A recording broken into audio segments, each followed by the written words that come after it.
నంద్యాల జిల్లా ఆళ్లగడ్డ మండలం అహోబిలం క్షేత్రాన్ని రాష్ట్ర పర్యాటక శాఖ మంత్రి రోజా దర్శించుకుని శ్రీ లక్ష్మీ నరసింహస్వామి వారికి అమ్మవారికి ప్రత్యేక పూజలు నిర్వహించారు.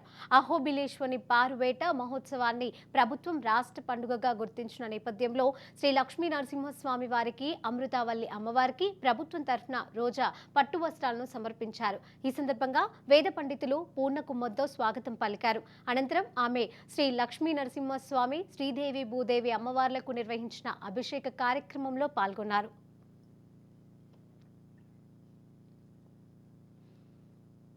నిర్వహించే విధంగా జీవో ఇవ్వటం అనేది నాకు చాలా సంతోషంగా ఉంది.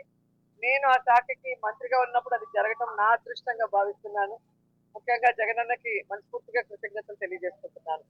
ఎందుకంటే ఈ నవనరసింహ స్వాముల్ని దర్శించుకోవటం అంటే నిజంగా అదొక అద్భుతం. ఇంతవరకు 9 చూసిన వాళ్ళు చాలా తక్కువ మంది అనుకుంటారు. సో అది కష్ట ప్రయాసాలు కోర్చి చూడాలి. నేను ఖచ్చితంగా ఎన్నికల అవ్వగానే వచ్చి 9 క్షేత్రాలు కూడా దర్శించుకొని స్వామివారి ఆశీస్సులు పొందుతాను. సో ఈ రోజు రాష్ట్ర ప్రభుత్వం నుంచి మరి పట్టు వస్త్రాలని స్వామివారికి అమ్మవారికి తీసుకురావడం జరిగింది. అలాగే అభిషేకం చేసుకొని ఆశీర్వచనం తీసుకోవడం జరిగింది. ఇప్పటికే కేంద్ర ప్రభుత్వం ద్వారా రాష్ట్ర ప్రభుత్వం కోఆర్డినేట్ చేసుకొని 25 కోట్ల రూపాయల్ని ఈ టెంపుల్ డెవలప్మెంట్ చూడడం జరిగింది. భవిష్యత్తులో కూడా ఈ అహోబిలం టెంపుల్ ని మరింత అభివృద్ధి చేస్తూ మరి ఈ టెంపుల్ ఈ స్వామి గొప్పదనాన్ని నలుదిక్కుల అందరికీ తెలియజేసే విధంగా మరి ప్రభుత్వం కూడా చర్యలు చేపడుతుందని తెలియజేస్తుంది.